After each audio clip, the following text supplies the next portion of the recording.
Shalom semua, mari kita memulai uh, refleksi kita, belajar kita bersama tentang pribadi yang luar biasa ini.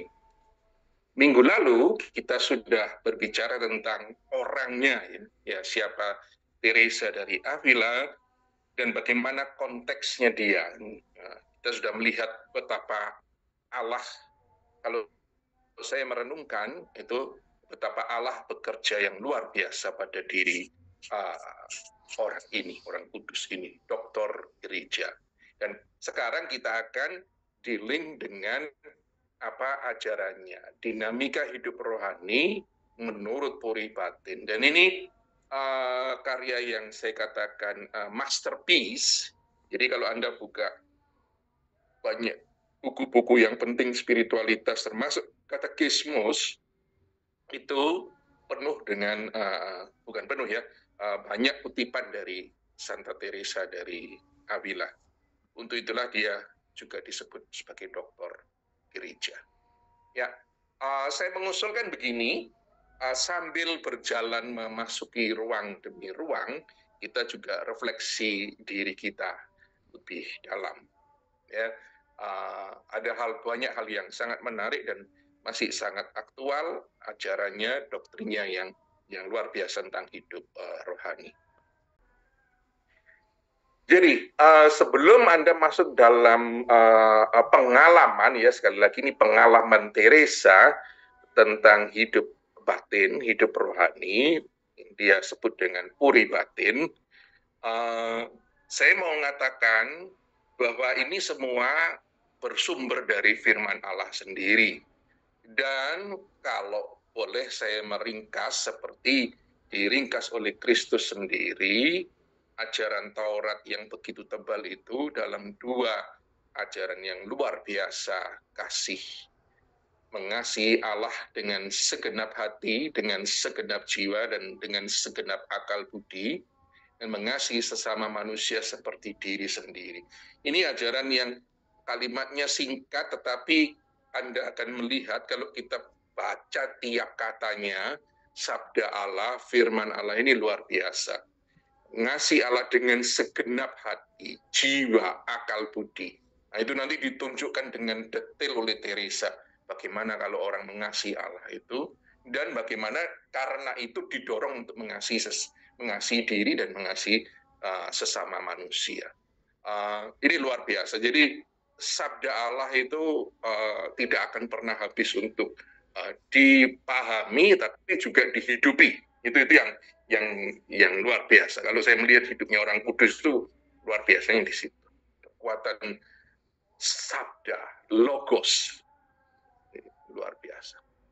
Baik, sekedar mengingatkan, minggu lalu kita ngomong tentang puri, struktur puri, sedikit pengantar, buku ini ditulis berapa lama dan sebagainya.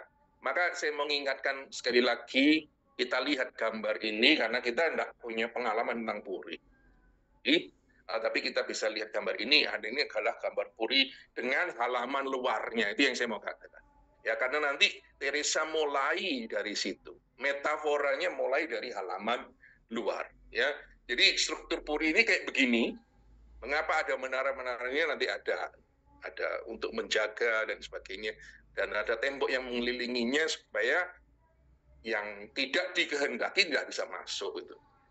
Nah, di luar halaman ini, Teresa nggak ngomong banyak, tetapi penting untuk disebutkan. Di luar ini ada apa? Ya, nanti kita lihat ya.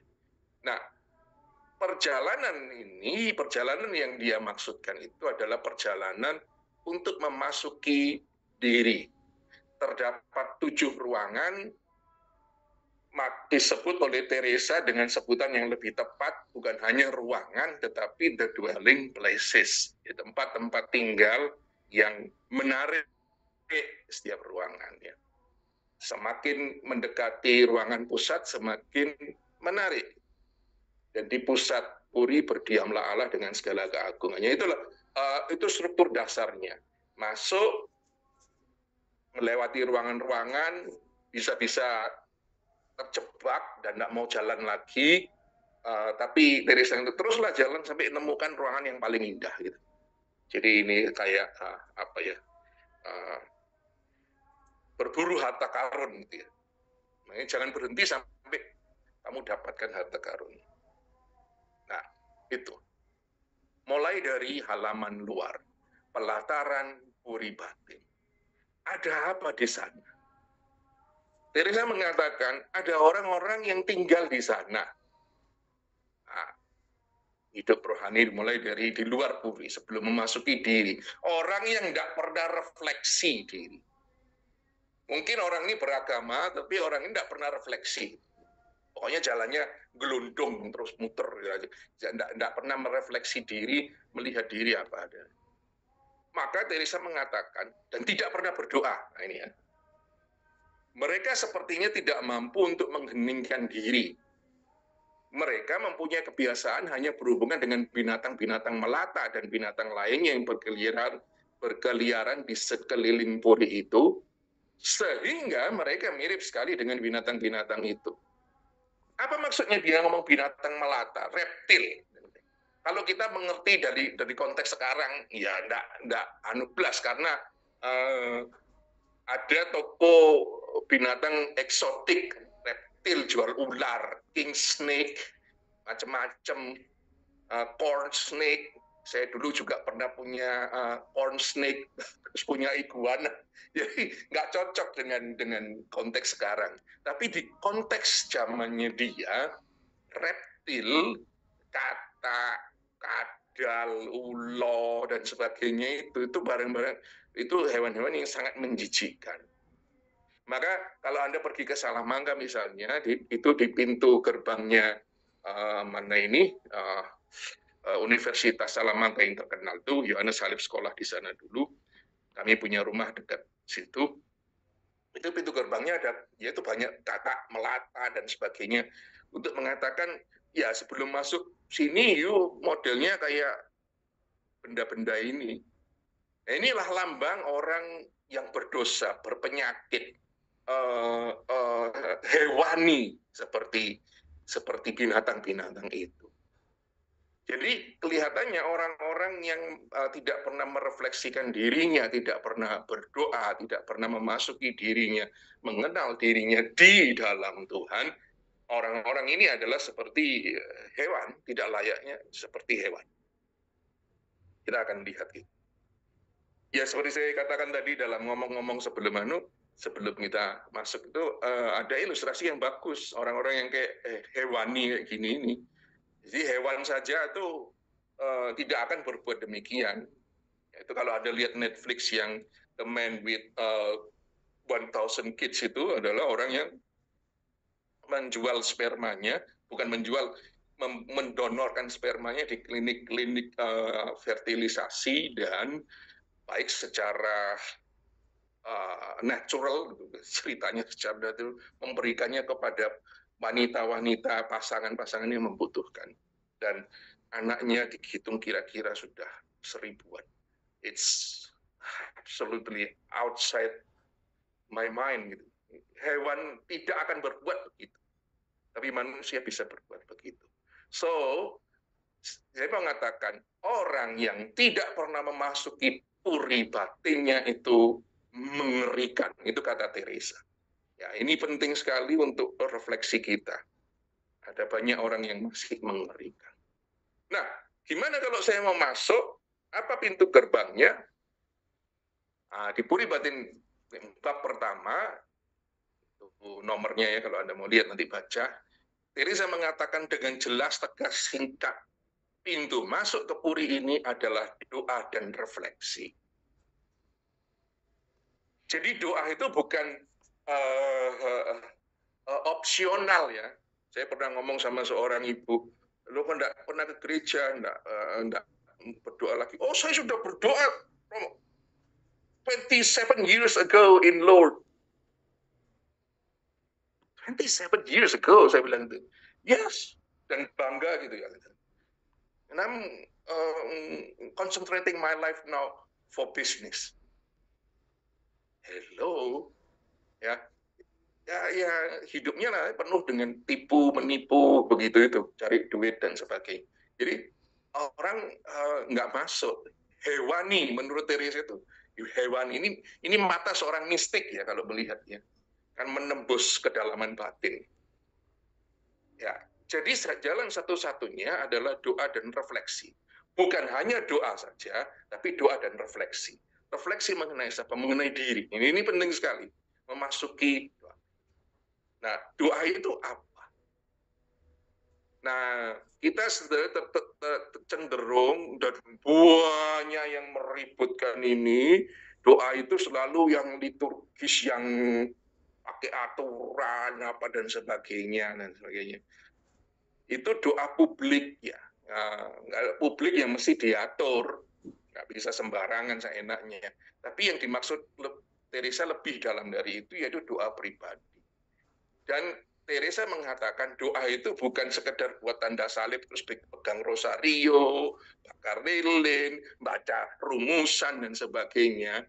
Doa itu, kata-kata Teresa bagus sekali kalau mencoba mendefinisikan doa, simple ya, bukan kayak profesor di universitas yang kompleks. Ini dokter gereja ini ngajar dengan simple. Doa adalah suatu sharing yang mesra antar sahabat. Sharing mesra. Jadi mengungkapkan seluruh isi hati kepada sahabatnya. Antar sahabat loh ya. Berarti sahabat yang satu juga harus diberi kesempatan ngomong. Bukan kita cuma ngomong saja, tapi antar sahabat. So, listen to God. If you, kalau kita mau kita didengarkan Allah pasti, tapi you listen apa yang mau dia kehendaki pada diri. Jadi itu sharing mesra. Nanti dalam pengalamannya dia selalu menceritakan tentang sharing itu. Seperti saya katakan ya, dia ketemu dengan Yesus yang kecil dan tanya siapakah namamu, dan dia jawab, saya adalah Teresa dari Yesus, dan siapakah namamu, dan Yesus menjawab, aku adalah Yesus dari Teresa. Wah, itu relasi dua sahabat yang luar biasa. Dan Teresa juga pernah mengeluh ketika sudah mengalami banyak hal, lalu dia mengatakan gini pada Yesus, Yesus, kalau tuntutanmu pada sahabatmu itu sedemikian susahnya, siapa yang mau berteman dengan kamu? Yesus tidak menjawab apa-apa selain hanya tersenyum. Nah, itu ya sharing mesra antara dua orang sahabat. Ya, jadi, nanti perjalanan itu, perjalanan sharing yang mesra itu semakin lama semakin intensif, to the point it's unimaginable gitu. Itu nanti itu ceritanya itu kerennya Puri Batin itu sampai levelnya itu bukan level ngomong-ngomong begini keluh kesah saja, tapi semakin dalam, makin luar biasa. Nah, gimana sih perjalanannya ruang-ruang itu? Kita mesti melihat yang teks sebelah sini dulu, sebelah kanan dulu, sebelah kiri dulu. Teresa berkata pada epilog pada akhirnya, sebenarnya di dalam setiap tempat terdapat banyak ruangan yang lain. Jadi tricky ya, bukan hanya 7, tapi as a labyrinth yang rumit. Di bawah, di atas, ada taman yang memukau, air mancur, dan labirin. Ruang-ruangan itu begitu indah, sehingga engkau larut melantunkan pujian bagi Allah yang menciptakan jiwa serupa dengan gambarnya. Ya, begitu indahnya. Tapi labirin, tapi jangan berhenti itu. Nah, kalau disingkat ceritanya ini 7 ruangan itu temanya apa saja sih? Pertama itu ruang pengenalan diri. Ruang kedua adalah memahami emosi atau memahami nafsu. Ruang ketiga adalah penyangkalan diri. Ruang keempat adalah keheningan batin. Ruang kelima penyatuan. Keenam pertunangan. Ruang ketujuh perkawinan. Jadi kalau dilihat gini, lihat sebelah kanan sekarang, ya, kalau kita mau melihat bagaimana meringkas perjalanan hidup rohani, ruang 1, 2, dan 3 itu penuh dengan kerja keras dari pihak kita. Dari pihak kita. Itu Katolik males kabeh. Nah, ada disiplin dalam hidup rohani, ya nggak akan jalan. Kami loh diajari bangun pagi jam 5, jam 4, setengah 5, jam 4 untuk berdoa. Lapo ngajari gitu. Ya diajari supaya disiplin. Saya bilang bisa ndak Romo doanya itu doa ibadat harian tuh, mau ikut seminar saya tentang ibadat harian itu bisa ndak Romo, karena ada pagi dan sore.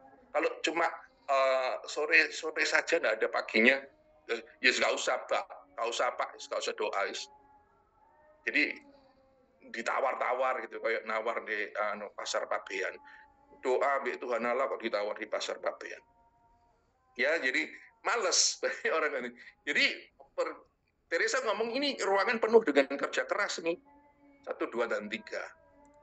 So, Allah memulai tetapi engkau harus menanggapi dengan sungguh-sungguh. Lalu kemudian ruang keempat ini transisi. Allah mencoba mengheningkan sekarang. Oke, you've been working so hard, so take a rest now. From now on, nanti pelan-pelan. 5, 6, 7 itu Allah mulai mengambil alih pelan-pelan. Dan tidak ada yang bisa maju. Nah, itu. Nah, nanti kalau dilihat sini kita akan melihat kita itu mati-matian terus hanya bisa sampai ruang ketiga. Selanjutnya itu it's the grace from God. The amazing grace. So, tidak ada kata sombong dalam hidup rohani. Kalau kamu sombong, itu kemungkinannya di luar puri atau nyantol di ruang 1, jalan-jalan kemana-mana situ terus. Dan banyak yang kayak gitu, jenis-jenis itu. Nah, nih, puri batin ruang 1, 2, dan 3, Allah memulai dengan rahmatnya. Ya, kalau tidak mulai dengan rahmat, ya kita semua tidak akan tertarik untuk berdoa. Tetapi kita juga harus menanggapi, harus berusaha keras. Ya, tidak cukup hanya berusaha, tapi berusaha keras. Perbandingannya kayak gini. Orang Buddha itu bisa berdoa 3 jam sehari. Orang Katolik itu doa kemuliaan pada Bapa dan Putra dan Roh Kudus tidak sampai 1 menit itu sudah bangganya luar biasa. Sudah doa Romo, apa kemuliaan? Yo gak sampai 30 detik aja gak sampai. So Anda baca literatur tentang doa nanti memang orang Katolik malas. Itu kesimpulannya. Jadi ruang pertama adalah pengenalan diri. Teresa berkata betapa pentingnya ruangan ini dan jangan pernah beranjak langsung naik ke tingkat tanpa mengenal dirimu sendiri. Ini banyak orang tidak mengenal dirinya sendiri. Ya, mengapa saya pasang anak kecil dengan wajah dengan brokoli itu karena mungkin dia tidak mengenal dirinya ya, karena masih ada kecil, orang tuanya dia tidak mengerti dirinya pada waktu kecil sehingga maksa anak kecil untuk makan. Padahal brain anak kecil itu menerjemahkan brokoli itu rasanya pahit. Gitu. Jadi kita mengatakan anak itu nakal gitu, padahal tidak. Nah, apa kata Teresa? Amatlah baik sekali memasuki ruang mengenal diri ini sebelum masuk ke ruangan-ruangan lain. Nah, ya, penting sekali. Jadi sebelum kamu memulai karya yang luar biasa, masuk dalam hidup rohani yang luar biasa, you harus tahu siapa sih dirimu. Inilah jalan supaya berhasil. Penting, kalau ini diloncati, nanti kepleset. Sampai di atas kepleset. Nah lalu kemudian begini, loh Romo, saya itu sudah ke psikolog, ikut kursus kepribadian dan sana dan sini itu. Nah, itu gitu ya. Saya tahu Romo siapa diri saya. No, you don't. Nah, Teresa ini mengatakan begitu. You harus mengenal diri. Tapi apakah itu melulu usahamu? No, tunggu dulu. Nah, ini kalimat selanjutnya. Teresa mengatakan, saya berpendapat kita tidak pernah dapat mengenal diri sendiri kalau kita tidak berusaha mengenal Tuhan. Loh, mana ya? So, in the journey you pray, you kira bahwa kamu hanya ngomong dengan Tuhan Allah. Begitu saja. No, dalam sharing mesra itu, engkau akan pelan-pelan mengenal dirimu di dalam Dia. Karena apa? Masuk ke dalam diri tanpa Allah itu tidak bisa dan bisa berbahaya. Makanya saya bilang retret-retret kayak penyembuhan luka batin dan sebagainya itu hati-hati. Kalau hanya perjalanannya itu sendiri emosional saja, pulang retret rusak. Tetapi kalau bersama dengan Tuhan Allah, mengandalkan Allah yang membimbingnya, maka meskipun it's painful, tapi akan mengerti dengan baik. Anda kan tahu iceberg ya, saya tidak masukkan tampilnya gambarnya di situ, gunung es gitu ya. Yang nampak itu kan cuma 10%, bawahnya 90% itu adalah, kalau dalam bahasa psikologi namanya subconscious ya. So how you enter this subconscious itu? Kalau you sendirian, you tersesat dan bisa gila. Siapa guide yang paling aman? Psikolog enggak. Psikolog membantu kita untuk berjalan. Siapa yang bisa? Allah. Karena Allah yang menciptakan diri. Nah, untuk itu poin yang di bawah ini penting. Pengenalan diri itu akan membuat untuk mengenal Allah adalah Allah. Dia adalah pencipta. Sudah ngerti Romo Allah adalah Allah? No. Dulu saya juga nggak ngerti. Apa maksudnya Allah adalah Allah? Karena apa? Karena kita tidak memberikan tempat pada Dia untuk merajai diri kita. Dia belum menjadi Allah. Dia belum Allah bagi kita. Allah itu kebanyakan kita anggap sebagai supermarket. Apa? The dispenser of graces. So if you need grace, you come to Him. If you don't need grace, you forget Him. So there is no relationship. Teresa bilang, ini nggak bisa. If you want to start everything, start with a good relationship. Doa, sharing mesra antara dua orang pribadi yang saling mengasihi, dan mengenal diri. Nah, selain mengenal Allah sebagai Allah, aku akan mengenal saya adalah ciptaan. Saya bukan Tuhan Allah. Oh, ini penting. Oh, ini penting, statement saya bukan Tuhan Allah itu sangat penting sekali, karena de facto kita menganggap diri kita sebagai Tuhan Allah bagi diri kita sendiri, dan kalau bisa bagi orang lain. Apalagi kalau sudah punya pengetahuan teologi sedikit, terus orang sudah banyak percaya gitu. Aduh. Itu sudah membuat kita mau menjadi Allah bagi orang lain. Jadi saya selalu mengingatkan, who are you? Maka dari sejak ruang pertama, dia mengingatkan kita butuh kerendahan hati. Jadi saya mengatakan di sini juga bahwa kalau kamu mengenal diri, kamu akan takjub pada ruangan pertama ini. Karena akan kamu temukan di balik semua lumpur dosamu, engkau ini pada dasarnya indah. Nah, jiwa kita seperti sebuah puri yang seluruhnya terbuat dari berlian atau kristal yang amat jernih. Di dalamnya terdapat banyak ruangan, seperti di surga banyak tempat ini. Dan Allah suka dengan tempat tinggal ini, maka Dia berdiam di dalamnya. So beautiful.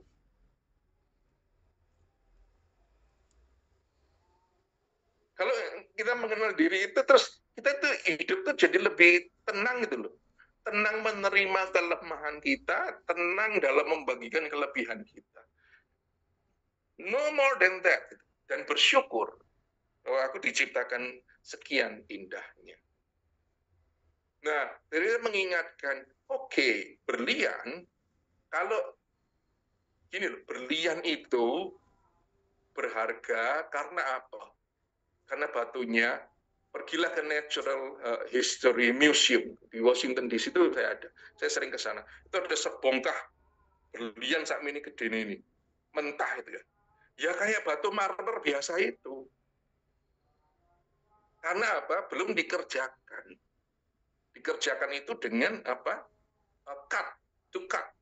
So the diamond cut. Jadi cut-nya itu lalu yang membuat diamondnya jadi seperti kayak begini ini. Ada cut sisi-sisinya karena dia bisa memantulkan cahaya. Dia tidak dalam dirinya bisa bersinar. Kalau tidak ada cahaya ya tidak ada apa-apanya. Maka Teresa mengatakan, hendaknya kita ingat bahwa di dalam berlian itu matahari itu selalu tinggal dalam jiwa. Dan tak ada satupun yang dapat merampas keelokan. Siapa itu? Allah.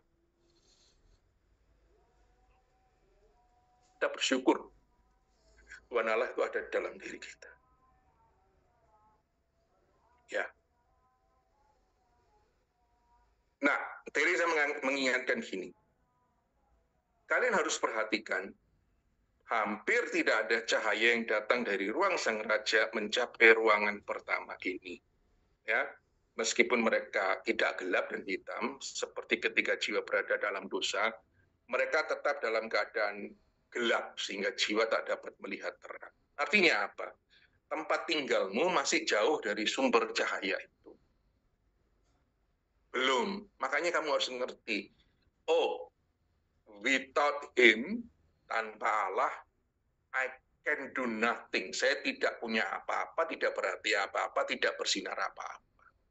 So nanti kalau kamu semakin berjalan, semakin berkembang, you semakin indah, semakin cemerlang. Orang semakin kagum padamu. Remember who you are. Maka penting pengenalan diri. Oke. What to do di ruangan pertama. Dan banyak yang sudah masuk di ruangan pertama ini. Lumayanlah. Ya, orang Katolik juga sudah sini lumayan orang Katolik. Jadi jangan menoleh keluar puri lagi. Oh enak ya di luar sana dan sebagainya. Hati-hati, hati-hati. Kamu dadi koyo ulo, cacing, welut, kadal, kodok dan sebagainya gitu. Ya kalau kamu mau keluar, keluarlah jadilah kodok di sana. Gitu. Kata Teresa gitu. Kalau dibahasakan bahasa Surabaya. Setia tetap berada di dalam puri. Kok bisa ngatanya setia? Ya iya, dia ingat sabda Yesus sendiri. Kalau sudah mulai membajak, jangan noleh ke belakang. Terus maju. Tetaplah tekun di dalam doa. Jangan mundur. Kalau sudah mulailah, jangan mundur. Makanya saya, kalau orang habis retret itu, mereka kan kopor-kopor. Saya akan berdoa 5 jam sehari. Saya bilang, enggak. 5 menit sehari. Enggak, rumah 5 jam, 5 menit enggak ada apa-apanya. Enggak. Saya enggak percaya kan. Dan sungguh 5 jam ya memang cuma bisa cuma sehari. Nah, itu enggak pernah doa lagi. Tapi kalau 5 menit sehari, you bertahan dalam setengah tahun, ditambah lagi setelah 6 bulan, tambah lagi 5 menit, 10 menit, terus begitu dalam 10 tahun engkau sudah berdoa berjam-jam. Ya. Jadi jangan sombong. Perdalamlah pengenalan diri dalam ruangan ini, kembangkanlah mulai saat ini kerendahan hati. Ya, seperti saya katakan, Reverend Teresa untuk hidup rohani dari ruang pertama sampai ruang ketujuh, humility, humility, humility, humility, humility. Dan belajarlah keluar dari egosentrisme. Belajar mengasihi orang lain apa adanya. Belum bisa karena cahayanya belum begitu kuat. Nanti akan semakin bisa. Tapi setidaknya belajar. Oke, kita masuk ruang kedua. Memahami emosi, memahami nafsu kita. Nah, jadi Tadi mengenal diri, lalu sekarang mengenal diri dengan segala macam emosi yang ada, dengan segala macam nafsu yang ada. Maka Teresa mengatakan ruang ini menuntut banyak dari usaha dari kita, menuntut banyak. Mesti sabar juga. Karena kita melihat diri apa ada. Pertama yang perlu dilatih adalah perlu ketegasan. Orang-orang ini sudah mulai menjalankan doa, sudah mulai ambil doa rosario, tak cukup cuma doa kemuliaan saja itu, tapi lebih. Tapi Teresa mengatakan mereka belum cukup tegas. Mereka juga perlambat-lambat tinggal di situ karena mereka belum menjauhkan diri. Ini yang penting. Ya doanya mulai maju, tetapi kesempatan-kesempatan untuk berdosa tidak dijauhinya dia. Ini amat berbahaya. Gitu. Pokoknya kan doa, Romo. Dosa-dosa dikit kan nggak apa-apa. No, nggak ada dikit. Nanti sedikit-dikit itu menjadi bukit. Jadi perlu ketegasan.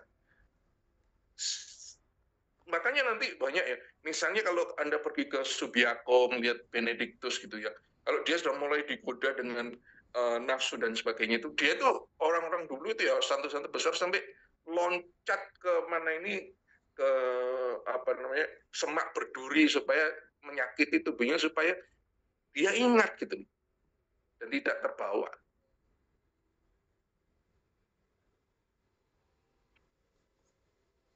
Nah, di sini bahaya mulai mengintai. Nah, makanya saya katakan kalau you jalan sendirian, you nggak bisa. Di sini bahaya mulai mengintai. Dari sejak ruang kedua, Teresa sudah mengingatkan, ini bukan untuk menakut-nakuti Anda, tapi realistis apa yang Anda hadapi. Sungguh di sini jiwa banyak menderita, terutama jika setan mengerti bahwa watak dan kebiasaan orang itu memungkinkannya untuk maju sekali, masuk terus dalam ruangan dan bertemu dengan Tuhan Allah. Nah, mereka tidak suka. So, maka dia mengatakannya very Spanish tapi tegas ini. Maka segenap isi neraka akan bersatu padu menyerang dia supaya dia tetap terpaksa mundur dan meninggalkan Tuhan. Mengapa seluruh isi neraka berusaha menyerang? Karena masih gampang ditarik keluar lagi dari bumi. So bahaya mulai ditampilkan. Masih ada di sana. So be very careful. Nah, nanti dari mengatakan satu-satunya senjata yang tidak dipunyai oleh si jahat itu adalah kerendahan hati. Itulah yang membuat dia jatuh. Nah, makanya dia tidak suka dengan kerendahan. Maka dia tidak suka dengan salib. Jadi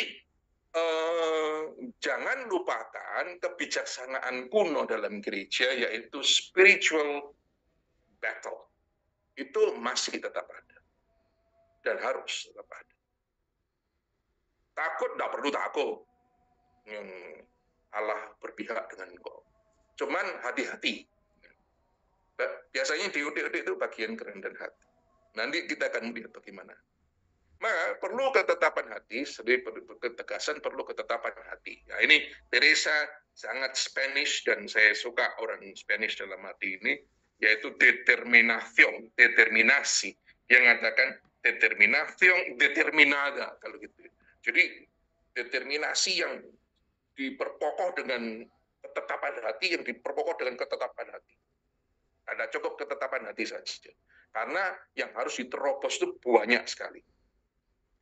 Barang siapa mulai menjalankan doa, jangan lupa, sebab ini amat penting, hanya boleh dijiwai satu keinginan ini, yaitu berusaha dengan kemauan teguh untuk menyesuaikan kehendaknya dengan kehendak Tuhan. So, determinasinya jelas, bukan untuk diriku, tapi untuk menyesuaikan kehendakku dan kehendak Allah.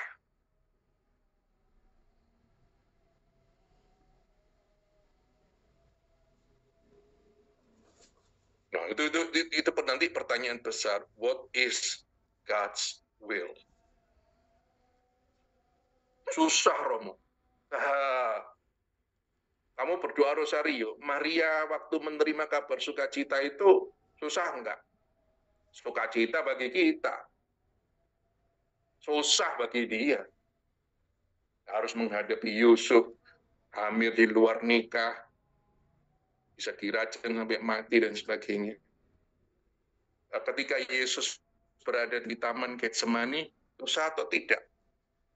Dia tahu, sebagai anak Allah pasti dia tahu apa yang akan terjadi besok. Yesus lebih mengerikan lagi. Susah atau tidak? Buat doa sama-sama referen yang mereka berdua katakan. Kehendakmu terjadilah. Maka, saudara sekalian yang kasih, apa yang harus kita lakukan di ruang kedua ini? Pertama, mengasah kepekaan atas kehadiran si jahat. Ya. Biasanya gini, si jahat akan mengotak-atik bagian yang di mana kamu lemah. Itu ditendok pasti gitu. Itu yang paling dijaga. Entah mulutnya suka gosip atau marah, ngamuk dan sebagainya, atau iri hati, atau seksual dan sebagainya. Itu poin-poin itu yang akan diotak-atik. Maka perlu discernment of spirits, dan jangan berhenti berlatih doa dan hidup rohani dengan tekun. Lalu ini, bertemanlah dengan mereka yang memiliki interest pada hidup rohani. Karena saya pernah ditanyai oleh teman saya, ya, setelah pertobatan, dia merasa lebih tenang hidupnya, tapi kemudian setelah berjalan lama dalam hidup yang bertobat itu, dia mengatakan, Romo, kok saya enggak punya teman lagi ya. Jadi omonganku ambil teman-temanku itu sudah beda interest, beda apa dan sebagainya. Saya merasa kesepian, Romo. Oh, don't worry, masih banyak orang yang bisa yang bisa diajak ngomong untuk itu. Ya, jadi jangan takut kalau sendirian. Mungkin kamu perlu menemukan mereka yang memiliki interest hidup rohani. Kadang-kadang dianggap sombong, sok suci dan sebagainya. Nah, hindari shopping hal-hal rohani karena ini ya kemarau ya, orang-orang kayak gini tuh sudah ikut retret ini, retret itu, retret ini, welok, wah, 7 retret, wah, 1 tahun saya penuh dengan retret, Romo. Ya, kami aja retret setahun sekali. Jadi, hindari fokus pada keuntungan diri sendiri dan bersabar pada diri dan sesama. Ingat, bersabar. Allah itu menenun dengan cara Allah gitu loh. Bukan dengan caramu. Sabar. Tapi punya ketetapan hati. Tapi tidak mundur. Cuman sabar. Kata Santa Teresa dalam tulisannya yang terkenal dan dijadikan nyanyian yang terkenal itu, nada te turbe. Janganlah cemas, jangan itu. Nada te turbe itu dia mengatakan, la paciencia todo alcanza. Kesabaran akan mengatasi segala. Ruangan ketiga adalah ruangan penyangkalan diri. Teresa berkata dan mengakui, ada banyak jiwa semacam ini di dalam dunia. Ada banyak, jangan khawatir. Yang sampai ruang 3 ini banyak sekali. Lumayan lah masuk ke sini. Nah, apa yang perlu dikembangkan di sini? Gini, mengembangkan keutamaan.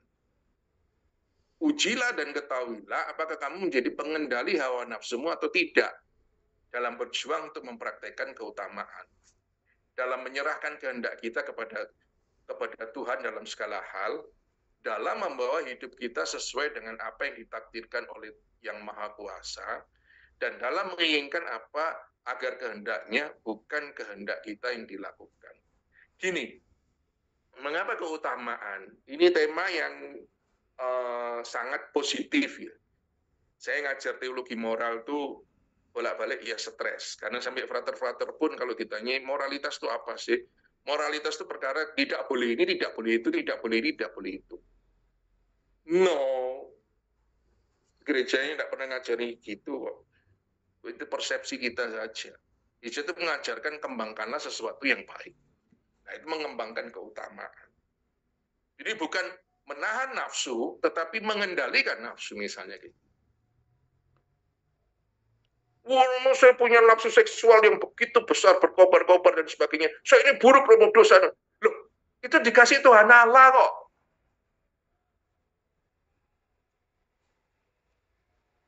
Emosi itu, jadi nanti kalau Anda baca Deus Caritas Est, Paus Benedictus pun mengatakan, no, eros itu bukan buruk. Tidak ada eros itu, tidak ada dunia, tidak akan ada karya seni, tidak akan lahir anak gitu.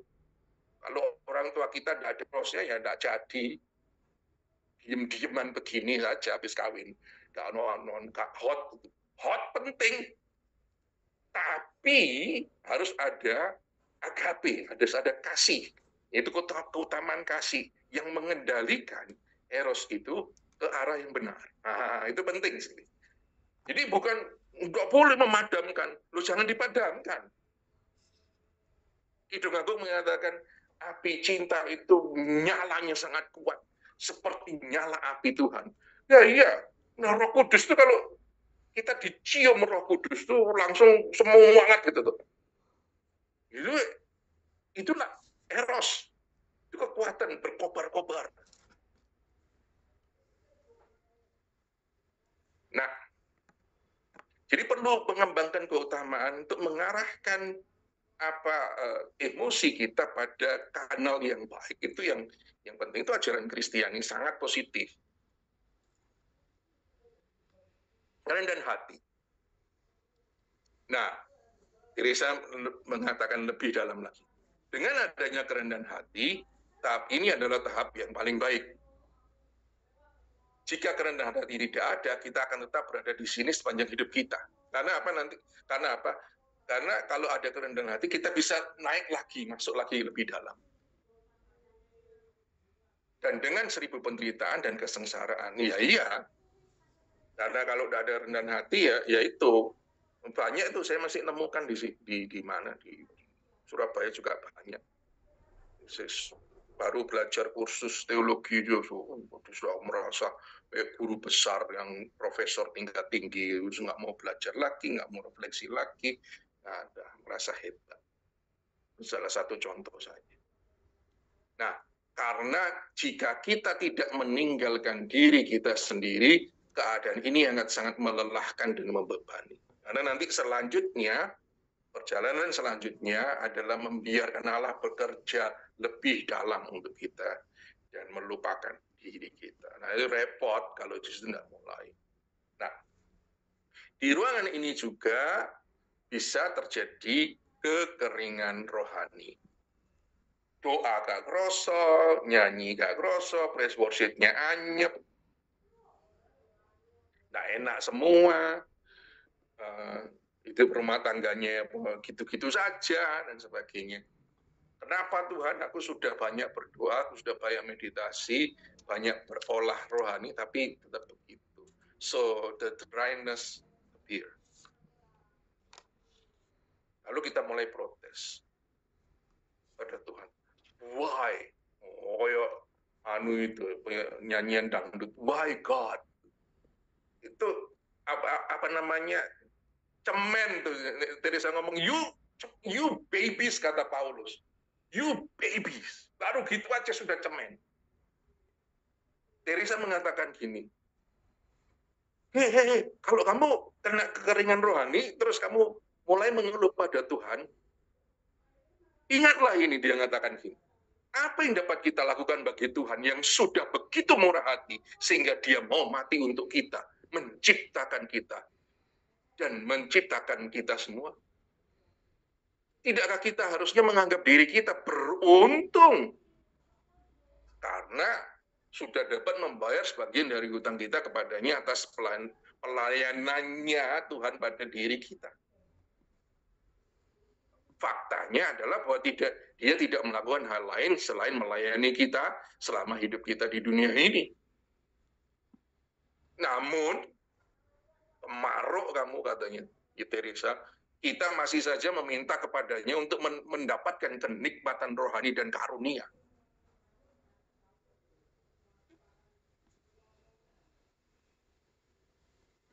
Itu kadang-kadang saya itu heran ya. Terus sudah ada orang-orang besar gini ngajar gereja, masih ada pembicara-pembicara. Hei ya Allah, apa namanya, Tuhan Allah menjanjikan kehidupan. Is this the gospel, the prosperity gospel?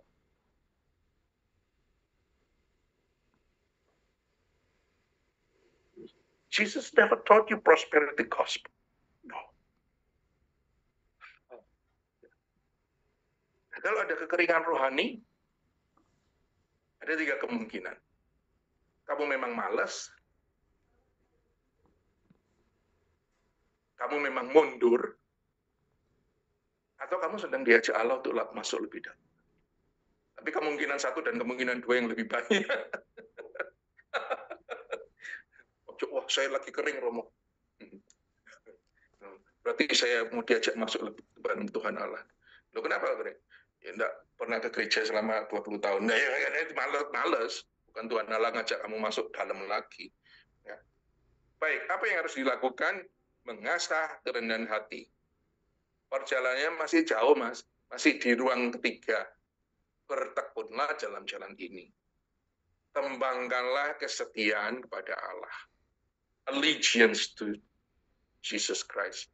Jangan mudah terkejut dan kelemahan akan kelemahan dan kesalahan orang lain. Nah, ini di sini.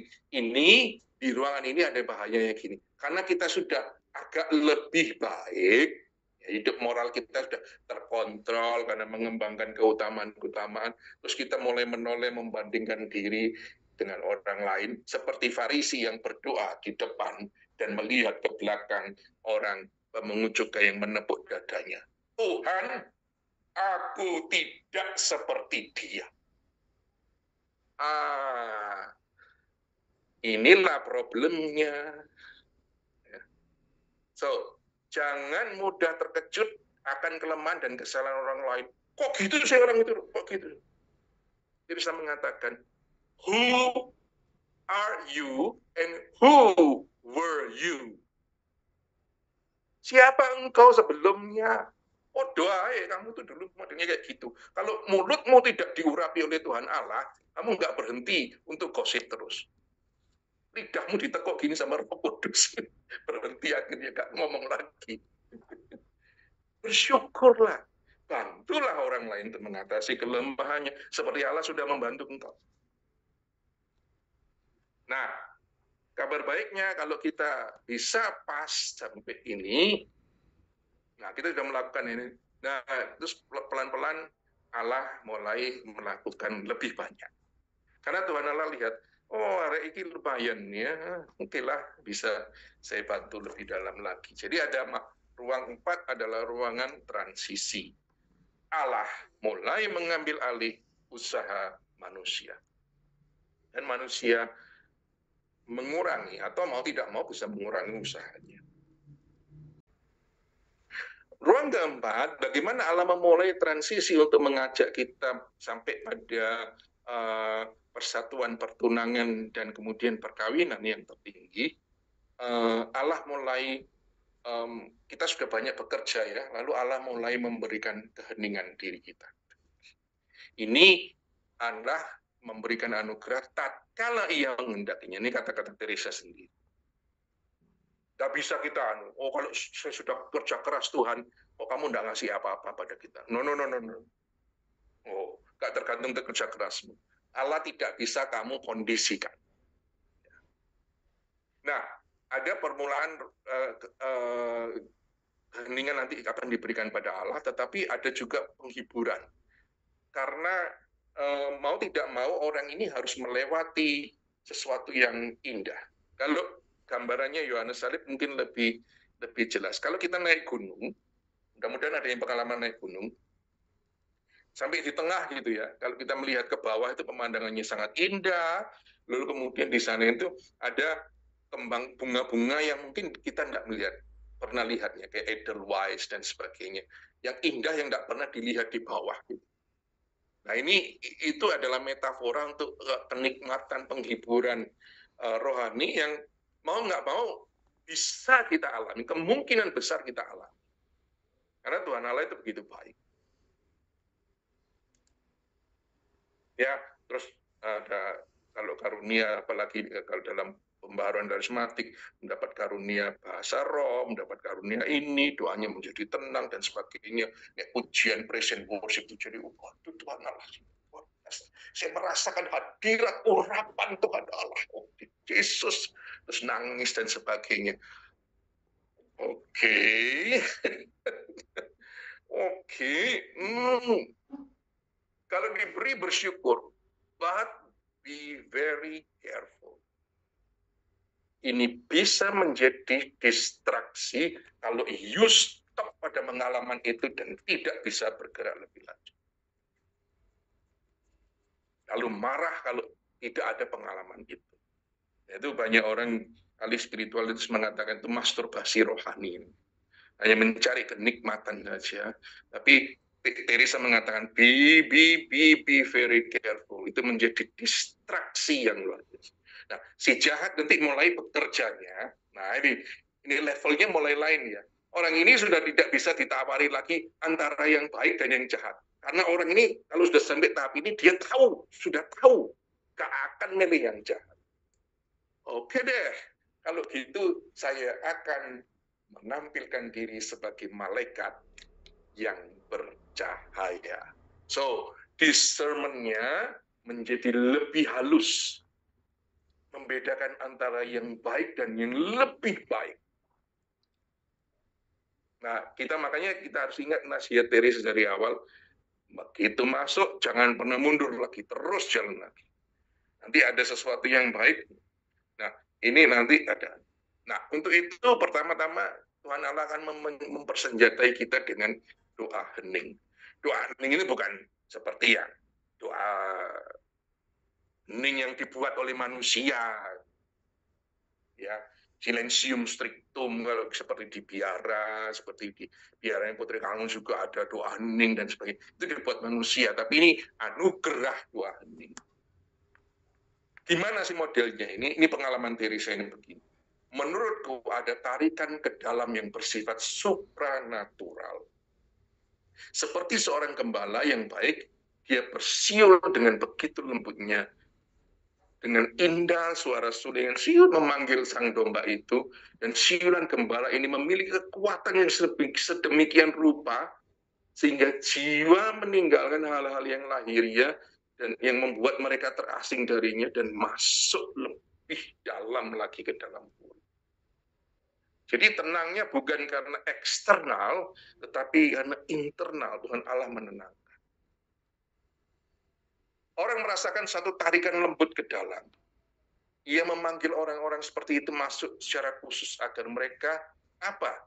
Supaya mereka tidak mikirkan yang lain-lain. Bukan dirinya, bukan masalah-masalah, tapi hal-hal rohani. Sehingga jiwa bukannya sibuk berpikir-pikir, tapi berusaha untuk tetap memperhatikan dan menyadari apa yang sedang Tuhan kerjakan di dalamnya. Jika yang mulia tidak mulai menyerap kita, saya tidak dapat memahami bagaimana pikiran dapat dihentikan. Ya. Karena pikiran kita ini adalah the monkey mind. Begitu kamu hening berdoa dalam nama Bapa dan Putra dan Roh Kudus, lalu Yesus. Nah, langsung mulai doa Yesus, Yesus, Yesus, Yeni bayar utang belum ya tadi? Yeni paling ngomong nggak enak sama saya. Nah, terus 20 menit ngomong tentang Yeni, Yesusnya hanya 3 kata itu.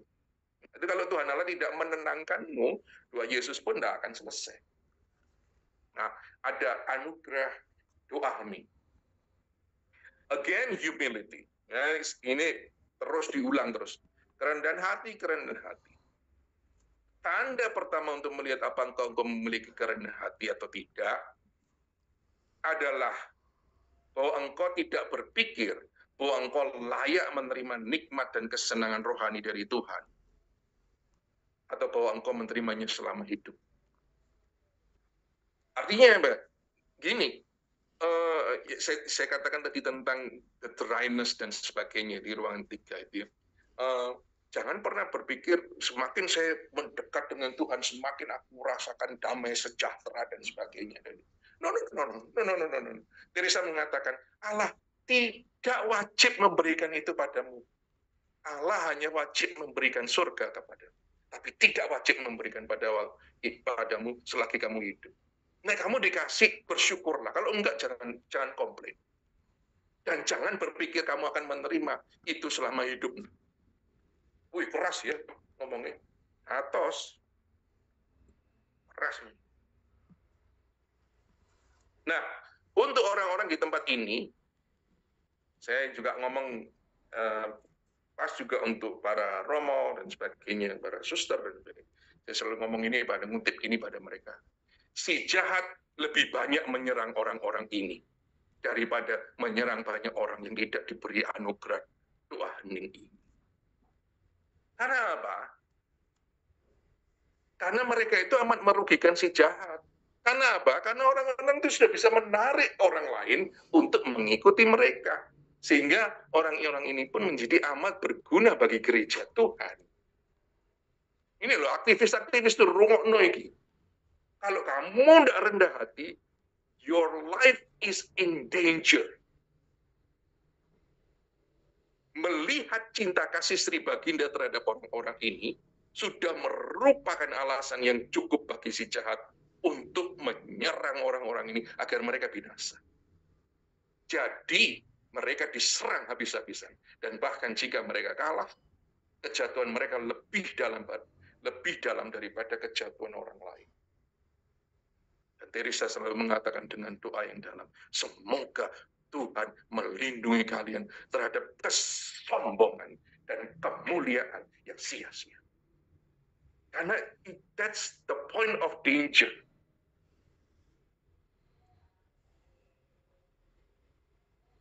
Ketika ada pujian orang lain, oh my God. Bukan menolak begitu ya, tapi itu seninya sih, bukan menolak, bersyukur, tetapi be very careful.